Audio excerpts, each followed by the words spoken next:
तमाम प्रकार के विवादों के बीच बागेश्वर धाम वाले बाबा यानी पंडित धीरेन्द्र शास्त्री का आगमन पटना में हो चुका है।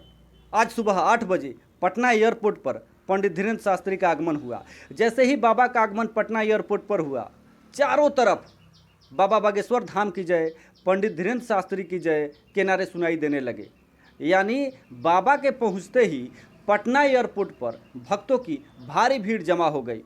मैं आपको बता दूं कि बागेश्वर धाम वाले बाबा यानी पंडित धीरेन्द्र शास्त्री के आगमन पर बिहार की सियासत कई दिनों से गरमाई हुई है। एक तरफ जहां महागठबंधन के नेता बाबा का आगमन का विरोध कर रहे हैं, वहीं दूसरी तरफ जो बीजेपी के नेता हैं बाबा के आगमन का समर्थन कर रहे हैं।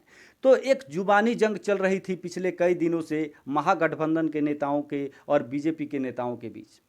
तो आज इस पर विराम लगा हुआ है। अब अंततः बाबा का आगमन बिहार में हो चुका है। बाबा नौबतपुर के तरेत पाली मठ के प्रांगण में 13 मई से 17 मई के बीच हनुमान कथा का वाचन करेंगे।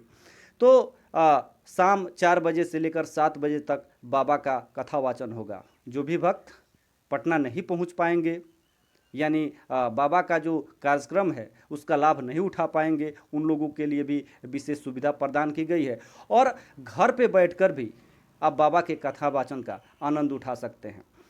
तो जिस तरीके से सियासत गरमाई हुई थी, आरजेडी के जो सुप्रीमो हैं लालू प्रसाद यादव, उनके बड़े बेटे तेज प्रताप यादव ने जिस तरीके से बाबा का विरोध किया था और कहा था कि अगर बाबा धीरेन्द्र शास्त्री पटना में हिंदू मुस्लिम एकता की बात करने के लिए आ रहे हैं तब तो बिहार में उनका स्वागत है, लेकिन अगर पंडित धीरेन्द्र शास्त्री बिहार में सांप्रदायिक सौहार्द को बिगाड़ने के लिए आ रहे हैं तब तो पटना एयरपोर्ट पर ही उन्हें रोक दिया जाएगा। तेज प्रताप यादव ने बाकायदा ये भी कहा है कि मेरे पास एक ऐसी सेना है जो किसी भी प्रकार की ऐसी संभावना से निपटने के लिए तैयार है, यानी बिहार में जो भी सामाजिक सौहार्द को बिगाड़ने का काम करेगा उसे बख्शा नहीं जाएगा। तेज प्रताप यादव के कुछ वीडियोज सोशल मीडिया पर भी पोस्ट हुए हैं जिनमें यह दिखाया जा रहा है कि किस तरीके से तेज प्रताप यादव अपने आवास पर कुछ युवकों को ट्रेनिंग देते हुए नजर आ रहे हैं। तो तमाम विवादों के बीच बागेश्वर धाम वाले बाबा यानी पंडित धीरेन्द्र शास्त्री का आगमन बिहार में हो चुका है। 13 से 17 मई के बीच बाबा हनुमान कथा का वाचन करेंगे।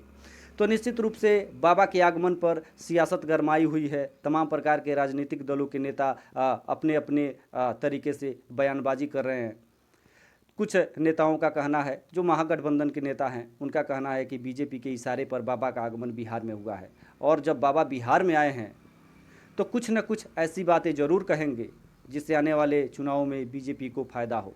यानी बाबा हिंदू राष्ट्र की बात करेंगे, हिंदू की बात करेंगे, यानी जिस तरीके से बाबा बात करते हैं उससे बीजेपी को फ़ायदा हो सकता है। इसलिए बीजेपी बाबा के आगमन का समर्थन कर रही है।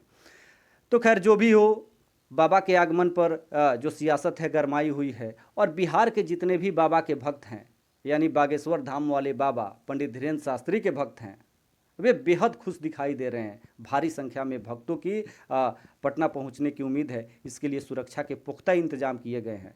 नीतीश सरकार ने बागेश्वर धाम वाले बाबा के आगमन पर चाक चौबंद सुरक्षा की व्यवस्था की है। जाम की स्थिति पटना में उत्पन्न न हो, ट्रैफिक की समस्या न हो, इसके लिए ट्रैफिक रूल बनाए गए हैं और लोगों को बताया जा रहा है कि किस तरीके से आप नौबतपुर पहुँच सकते हैं।